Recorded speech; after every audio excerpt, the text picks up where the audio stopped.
यहाँ पे कोशिका में ये पूरे की पूरे कोशिका है ना, और जो बीच वाला ये जो आपका दिख रहा है ये क्या है, आपका केंद्र कोशिका है ना, और ये जो दिख रहा है ना स्पेस, ये खाली नहीं है, ये कोशिका द्रव कहलाता है। और इस कोशिका द्रव में बहुत सारे कोशिका अंगक पाए जाते हैं, है ना। इसके आगे फिर आपका अगला पॉइंट क्या है, फिर पॉइंट बोले तो टॉपिक बोले, है ना। तो यह प्रत्येक कोशिका दूसरी कोशिका से बनी होती है, यानी जितने भी कोशिका है, पहले जो कोशिका है ना वो दूसरी कोशिका से क्या होती है, अटैच रहती है। मान लेते हैं कि दो कोशिका है, यहाँ पे ध्यान से देखो, एक कोशिका एक और दूसरी कोशिका ही। अब यहाँ पे ध्यान दो, प्रत्येक कोशिका दूसरी कोशिका को क्या करती है, अलग करती है ना।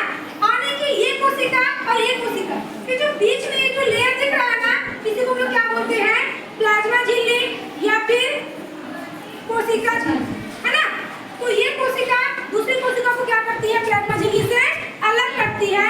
उसके बाद अगला पॉइंट है, यह जंतु तथा पादप दोनों कोशिकाओं में पाई जाती है।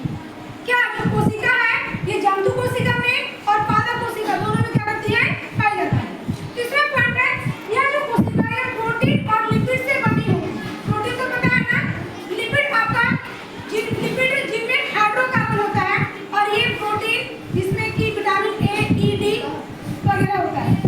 फिर उसमें क्या है, यह वर्णात्मक पार्गन होती है, यानी कि इसमें जो वर्णात्मक पार्गन होता है, ये जो आपका कोशिका झिल्ली या प्लाज्मा झिल्ली दिख रहा है ना, इसमें छोटे-छोटे होल होते हैं, और इनसे क्या होता है कि कुछ पदार्थों को अंदर व बाहर जाने देते हैं। जैसे मान लेते हैं O2, CO2, ये जो गैसें हैं ना, इनके अंदर बाहर ये आने जाने का काम करेंगे, है ना। ठीक उसी प्रकार अगर हम लोग देखेंगे द्रव पदार्थ जैसे कि जल, उनका भी आवागमन होगा किसके माध्यम से, ये वर्णात्मक पार्गन झिल्ली के माध्यम से, है ना। इसमें क्यों आवागमन होता है, क्योंकि इसमें छोटे-छोटे छिद्र पाए जाते हैं। लास्ट पॉइंट है आपका, यह लचीली होती है, जो कोशिका